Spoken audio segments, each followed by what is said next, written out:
এবং তোমাদের ওই ব্যবসা যা মন্দ করে যাওয়ার বাধ্য হয়ে যাওয়ার আশঙ্কা তোমরা করো,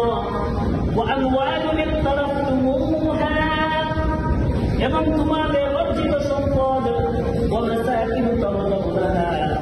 এবং ওই মানুষজন যাকে তোমরা মহব্বত করো, ভালোবাসো,